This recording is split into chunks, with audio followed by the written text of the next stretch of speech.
Now, it has been quite a while since I last actively played Diablo 3. I uploaded a video about the anniversary event just a couple of months ago, but I don't think I had a seasonal character for at least like a year to a year and a half or so. Now, last week I realized that Season 10 would shortly be starting up again, and I started getting the Diablo itch, so I decided to create a character, and I've been spending a lot of time in the game ever since last Friday. Now, today I want to introduce you to my wizard. Once again, I only started this character up a couple of days ago, but we've already been pushing Greater Rift 70 plus, and I want to explain to you the build that I'm running, and I basically want to go over all of my skills and whatnot as well. Now, normally I always used to play a Demon Hunter, right? But I figured it was about time to go ahead and play something else this season. So I basically googled whichever build was supposedly going to be the most powerful for solo play this season, and that's exactly what we are running right now as well. So we're currently at Paragon 548. I have been playing in a group for the most part, but we have been pushing some higher Greater Rifts here as well. And as you may have already noticed, we are indeed playing a Lightning Hydra, a Lightning Wizard based build. Not entirely sure if I'm going to be sticking with the Hydralisk for all that long. I know that a lot of the top level contenders on the leaderboards are apparently switching out of Hydras for different spells instead. But regardless, I'm really enjoying this build so far. So the basis for the build that I've got right here is all about the gear, right? So basically everything we are running is based around the 4 set bonus right here for Fierce, as well as the 6 set bonus for Tal'rashas. So Tal'rashas basically gives me a whole lot of additional strength for all of the elemental damage that's available in the game, and then Fear basically increases the strength of your Archon builds as well, and that's exactly the combination that we are looking for. Now I've got 5 items right here of Tal'rashas and 3 for Fierce. The reason why that works out and why we are still getting the 6 set and the 4 set bonus is because of the, well, it's this one right here. Actually, no, I put it in the cube. Regardless, it's because of the Ring of Royal Grandeur. It reduces the number of items needed for the set bonuses by 1, and this basically allows me to get both the 6 set bonus as well as the 4 set bonus, and it's been working like an absolute charm. We've been cruising through the Greater Rift levels very, very rapidly, and I guess it's time to show you what it's all about. So here we go. I'm gonna be opening up a regular rift right here in Torment 13, definitely pretty high up. But we should be just fine at soloing this here already. So I've been looking for items for this build for quite a while, right? And it actually took me quite a bit as well before I actually got all of the items that I was looking for. In particular, the Monad Heal Ring, this simply didn't want to drop for me for a longest time as well. And it took me forever to actually try and get that one up and running. Now, of course, we are still playing a wizard here, so that does mean that I'm going to be rather flimsy, and sometimes, you know, you just simply end up getting one shot. But this build is extremely powerful, as I've got a really solid amount of cooldown reduction here already, and that basically allows me to go ahead and put up my Archon pretty much indefinitely. I can actually keep it running for a very long amount of time. And you can see, even though this is Torment 13, right, we're cruising through this quite easily here already. Now, apparently the blood puddles are not quite that helpful, but you can see things just simply blow up very, very easily. And I'm actually just simply gonna try and you know, basically pass through all of these mobs until we find one of these packs here as well. You can see we're just simply cruising through all of these dudes reasonably easily. Now, I still have to be careful that I don't just randomly end up dying. Of course, dying, generally speaking, not that helpful. But I've been really enjoying this build. It's something completely different, I guess, than the Demon Hunters. I know a lot of people absolutely adore playing the Demon Hunter right now as well, and it's still considered to be one of the top builds already. But in particular, Wizards have been cruising up the ladder with this exact setup right here for a little while already. And I know that some of them are even already pushing solo Greater Rift 100, which is absolutely incredible. But basically the combination of the jewelry that I got right now with the set bonus as well of my Fierce and then also the Tal'rashas has just been an absolute charm to play, and I've been really, really enjoying it. Now, my goal for this season is to go ahead and try and see if I can potentially go up to like Greater Rift level, maybe like, I don't know, maybe like 90 plus. That would be a lot of fun, although I'm quite a way off for that. Now, here's the fun part, okay? I haven't even, like, perfected the setup just yet. I still have a lot of learning to do when it comes to executing this build efficiently, because sometimes I go a little bit too deep, sometimes I'm not keeping track of all of my uptimes and whatnot.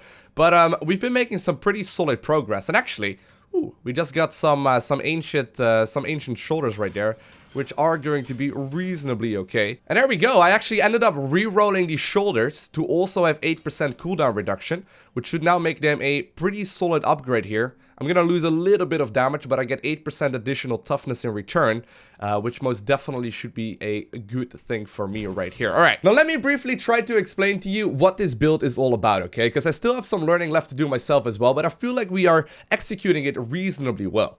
So my Q and my W ability are basically just a damage increase right here and then also an armor increase. So they are pretty straightforward. Next up, I got Teleport with Calamity, and that's literally just to move me around the battlefield a little bit faster.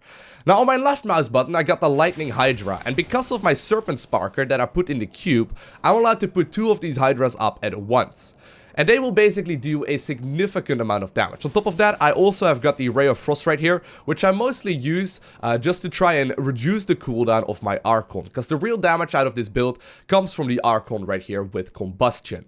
Now, because of the different set bonuses that I've got right now, I also do have the other runes available, but the basic idea for me is to try and get 100% uptime on my Archon, so I can simply go ahead and activate that, and I get another set of skills. Now, Archon doesn't only just give me a much, faster move around right here because I can teleport much more efficiently. I can also use a couple of different skills, and because of my elemental damage output, the skill that I'm using right here and the damage output that Archon is using is indeed going to be that lightning damage.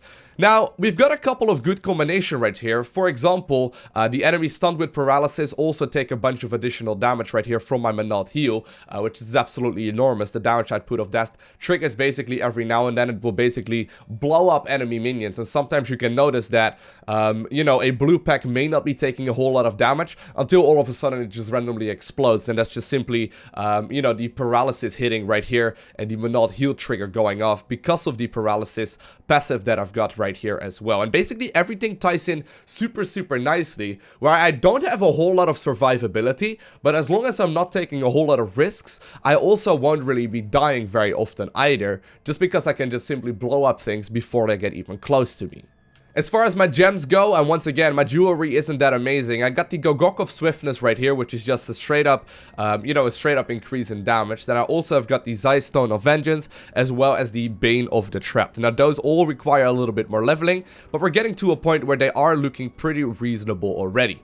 For my cube items, I currently have got the Serpent Sparker in there. Like I said, I can go ahead and put up a second Hydra with that. I've got the Swami here as well. The bonuses from Archon stacks now also last for 20 seconds after the Archon expires, and that basically means that I've got 100% uptime right here on the Archon stacks, which as well just simply give me additional survivability. And then we got the Ring of Royal Grandeur, like I've already shown you.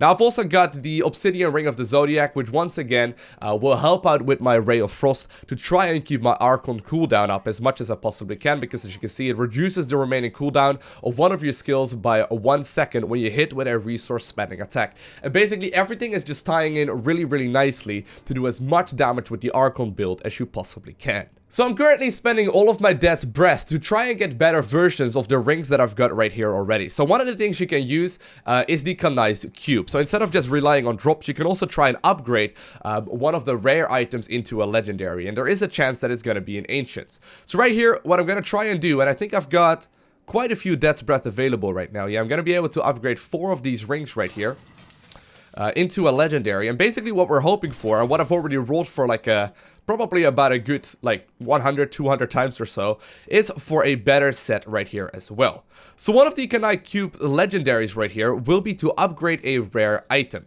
So basically what I can go ahead and do is just simply fill in the resources right here, which I've got plenty of, and I can transmute the ring that I've got right here into a better version.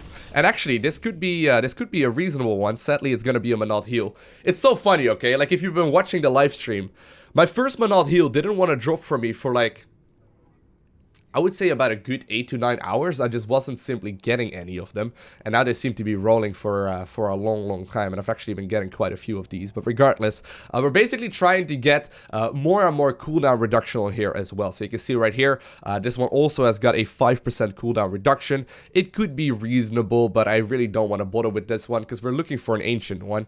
But ideally, we're trying to basically just try and get... Are you kidding me? We actually just got an ancient one here as well. That's ridiculous. That is ridiculous. It took me so long to get my first Manalt heal, and I was getting so frustrating on stream. Apparently, we just got a reasonable one. Sadly, it doesn't have the crit hit damage or the crit hit chance. But if I re-roll the all resist, I guess, I'm still gonna be able to get a, if I get the 8% cooldown reduction, that's actually a pretty solid one. Nice. Actually, never mind. I need both the cooldown reduction as well as the socket in order for this ring to be useful. Because sadly, right now, it doesn't have either of these. But apparently, I get really lucky if I'm recording and I'm like doing this at the same time. It's such a troll, though. I literally was looking for this ring for hours and hours and hours, and I wouldn't get a single one. Even though apparently they're not that rare. Regardless, I guess I'm just gonna, you know, I can't salvage this one. I can't salvage this Menard heal, so I guess I'll just put it in the chest for now, but I'm probably gonna have to get rid of it at some point, just because you know, I really am not gonna use it. It just feels bad. It just feels bad. Anyway, get rid of these. Other than that, I've also been trying to upgrade all of my different set items right here to ancient versions as well. So for example, my boots are not quite ancient legendaries just yet, so I've been gambling right here at Kadala to try and upgrade my boots to something a little bit better with my blood shards. Now sadly, I didn't really get anything amazing right there, but that's also a way I've been trying to upgrade my gear to something a little bit better. Now, slowly over time, my gear is becoming more and more powerful, and the highest solo Greater Rift that I've done so far is indeed level 70. You know what? Let's try out 71 and see if we can go ahead and complete this one as well. Now, I'm gonna have to try and be a little bit safe here, because I most definitely am gonna die very, very easily if I'm not. Ideally, we're still looking here primarily for, you know, the blue packs and whatnot, but I gotta be really careful with my survivability, because I blow up very, very easily, in particular outside of the Archon form. Of course, the additional stacks will give me a bit more survivability, but basically these challenges, for anyone unfamiliar, the Greater Rift challenges, will basically go up to an indefinitely high level. You don't really need to, like, worry about those not going on any higher, because the game will be able to keep offering you more and more challenges. And I believe, like I said, that at the highest leaderboards already, people have been pushing 100 for you know, Wizard Solo, which is absolutely ludicrous. Basically, we're just simply gonna have to try and fill up the bar to the right to try and, you know, close this one out ASAP. And it's gonna take me a little bit of time, and you can see, if I'm not careful, I will die very, very rapidly. I'm gonna have to try and dash backwards here, and hopefully I'm gonna have enough time. I've never actually done 71 before solo, I don't think ever, in all of Diablo. But if you spend enough time on it, right, your drops will become better, and therefore over time, you're gonna be able to get better and better gear here as well, just to simply try and complete better and better levels too, and compete against your friends, I guess, as well. I know some of my friends have already been pushing like 80 plus here as well, and some have been completing level 90 already too, which is absolutely ludicrous. Actually, should have tried to wait for 3 Tal'rasha stacks right there. Bit of a mistake by me. Regardless, a lot of people have been asking, like, is this worth playing as well? Like, I mean, on the live stream, I've been streaming this game quite a bit. Is it worth picking up Diablo? And if you enjoy the grind of, like, upgrading your gear, I actually think it's gonna be a pretty awesome game. I am personally a big fan of it. I actually think it's really satisfying to play. Whereas, of course, if you're not sure, you can always go ahead and try out a little game called Path of Exile as well, which a lot of people consider to be the superior to this. Although, I gotta say, I feel a little bit more badass playing this than I do with Path of Exile. Although I guess if you played a lot of Diablo already, PoE may just simply be the superior game. But regardless, it's all about the grind. Like, you want to try and upgrade your gear over time, at which point you can try and complete difficult and like, I guess, more and more difficult challenges, right? You can try and just simply complete those and, you know, become a more powerful character. And that's really what I've been enjoying here, and what I've been, you know, trying to improve at as well. So you can see, by the way, the cooldown reduction does kick in on my Archon quite easily. And also right now, my Swanee is helping out a lot, because I still have got the Archon stacks up for an additional 20 seconds, which is huge, just because it gives me a lot of additional sustain. And of course, the Ray of Frost right there reduces the cooldown once again of my Archon. And on top of that, I've been speccing on rerolling all of my gear to try and get as much cooldown reduction. I believe the maximum is like, the maximum you need is like 62.6% or something silly like that. I'm not entirely sure on the math on that. Regardless, my Archon uptime has been pretty solid, and this is actually some really good mob density here as well. There are currently some of these monsters up ahead. It's a blue pack, right? Yeah, I saw them. Wait, wasn't there? Sometimes I get a little confused, I guess, with my, oh, there's a yellow. Sometimes I get a little confused with my lightning beams. It sometimes looks like the enemies are indeed... Sometimes it looks like they're blues, but they're not. So really, like, we're looking for the Monot, my Monot heal rigger, or my ring trigger, right? To try and make sure that we boost down these dudes as fast as we possibly can. So as soon as I go outside of the Archon form, that's when we immediately pop down our Hydras, which I've put down on my left mouse button, which is actually a really good key for it, just because it really you know, it makes the process significantly faster. There's a bunch of other dudes. And right there, you can see the proc immediately went off, which makes life way easier. Although, actually, I think they may have to split up into more and more dudes. And of course, by the way, in case you're unfamiliar, these are completely randomized dungeons, right? It's once again key that I don't die, because, like, I'm not playing hardcore here. I'm not a big fan of hardcore. I know some people absolutely adore it. I'm not really that kind of guy. But if you don't die, you're also not going to be having any downtime, right? So maybe I should be blinking past the minions a little bit more often. And, you know, maybe I should try and pass past all of this a little bit quicker. But we're still on track right now for the timer. We're about halfway done for this Greater Rift level 71 so far, which I quite like. Can't complain about that. Actually, I'm gonna have to go all the way back. ARCHON is just about to run out as well, which is a little unfortunate. And right now I got nothing to shoot, so we're wasting a bunch of time. So basically we are limited to 15 minutes here in total. We can't go any higher than 50 minutes. Well, I guess the Greater Rift will continue, but I won't really properly be able to, you know, complete it anymore. Ooh, there's a challenging pylon. Very good. Sadly, no Nemesis braces for me. I was running those for a long time, but you kind of need the rings that I've got right now. Not really an option to skip out, like, any of them. I guess you could maybe get rid of the Obsidian Ring of the Zodiac if you've got an insane amount of cooldown reduction, but I'm not quite at that gear level just yet. And I'm pretty sure that a wizard is not going to be running with Nemesis braces here no matter what. I mean, nah, I think that's actually the role of the barbarian. Anyway, so far it seems like a lot of people, at least in my friends list, are playing the Demon Hunter, the wizard. Gotta be careful here, Lowko. The Demon Hunter, the wizard, or the Witch Doctor. And I've actually been really impressed with the way the Witch Doctor is playing out here as well. It seems like a really fun class. It may very well be something that I'm gonna, you know, try out in the next season as well. But I don't know exactly how long I'm... Actually, I forgot my Templar. That's why my damage is kind of icky. I actually didn't realize it. I don't currently have my Templar with me. I dismissed that just to look cooler at the beginning of the video. That's why. That's why I'm making this more difficult on myself than it needs to be. Regardless, I was thinking about maybe giving the Witch Doctor a try in the next season. Just because I've kind of been enjoying this. Like, I'm not entirely sure, like, how long I'm gonna be able to play this for, right? And it's a pretty difficult game to make videos for as well. I guess it makes for a good live streaming game. But this is one of those games where if you're not playing, you fall behind, right? And of course, I play a wide variety of games on YouTube nowadays. And sadly, I do end up falling there. But you can still see, right? We're making some good progress. Just by, you know, spending some time in the game here and there to try and get to a higher Greater Rift. And actually, we're kind of in a tough position right now. The Templar has got this ability where he will basically charge in and heal you up. And I've actually got some solid gear on him as well to try and make him a little bit more powerful. But for the introduction of the video, I wanted to show you what my character looked like, not the Templar. He was blocking me with his big-ass shield. So I dismissed him for a little bit.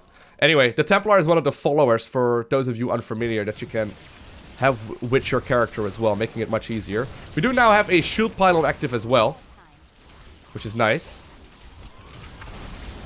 Because I can now basically beam things down without dying for a good bit of time. Although we aren't seeing any blue packs right now.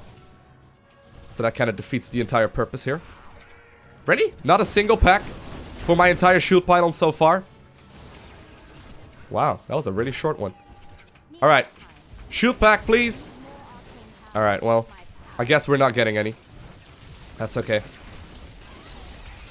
Don't want to get overzealous here either. These guys are still going to chase me down for quite a while too. Yeah, sadly no champion packs here at all. That is a shame. A bit of a waste right there of a shield pylon. But I think we're only going to need like one more pack right here. There's still going to be a bunch of pylon hidden here as well somewhere. There we go. Finally. Right when my pylon wore off. Okay, gotta be a little careful here. Okay. Try to dash on top of all of these healing globes as well, which is very helpful. We are killing a lot of dudes, and there's the Rift Guardian. So if you kill this guy before the timer runs out, and we got 6 minutes remaining, there's really no way we aren't going to. As long as we kill this guy, we're gonna be in a great spot. So right now you can clearly see the Monad heal procs. Once again, gonna put down my lightning hydras there. And as soon as the Monad heal procs, you can see the damage is just absolutely insane. There was a good proc. I mean, you have indeed managed to complete it here, even without the Templar. I think I'm gonna be able to start pushing like 75 or so already, which is awesome. Anyway, once again, putting the focus right here on the Gogok of Swiftness. Gonna be able to level that one up a couple of times. But with that, we have, for the first time ever, soloed Greater Rift level 71. Which is awesome. And actually gave me a fair share of XP as well here. Very nice. Very nice. So let me close that one up. We'll once again try and see if we can gamble for Kadala's upgrades here. Nope. No set items right there. And we'll use the Book of Cain to identify the items that we've got right now as well. And of course, like over time, right, you speed up the process here quite a bit. You speed up the process at which you're playing. And if you're playing with a group, you can very quickly grind out much better items. And slowly over time, you're going to be able to get a lot of really good upgrades here. You're going to be able to identify, I guess, which items are going to be good and which ones aren't going to be that amazing. I'm trying to keep track of like the top people on the ladder as well, just to see whichever build they are running and what items they are keeping and what items they are focusing on. But with that, I think I've given you a fair introduction right here to my newly acquired wizard right here that I am really enjoying. Like, the wizard is an absolute blast to play. I would highly recommend it if you are looking to start off in this season as well. Some people are complaining that this build may be a little bit too overpowered, and some people say that the build variety, I suppose, is a little bit lackluster on the current set of the wizard, just because pretty much everything is based around the Archon. But considering it's my very first time playing it, I'm having an absolute blast, and I don't think I'm gonna be bored of it at the very least for this season. Anyway, I hope you enjoyed watching this video. If you did, make sure you hit that like button down below. And if you want to see more, make sure you hit that subscribe button so you get a notification as soon as I upload more. And while you're at it, you can follow me on Twitter, Instagram, and Facebook. Links are down below. I want to thank you for watching. Have an amazing day. Do not forget to smile, alright? And I will see you in the next one.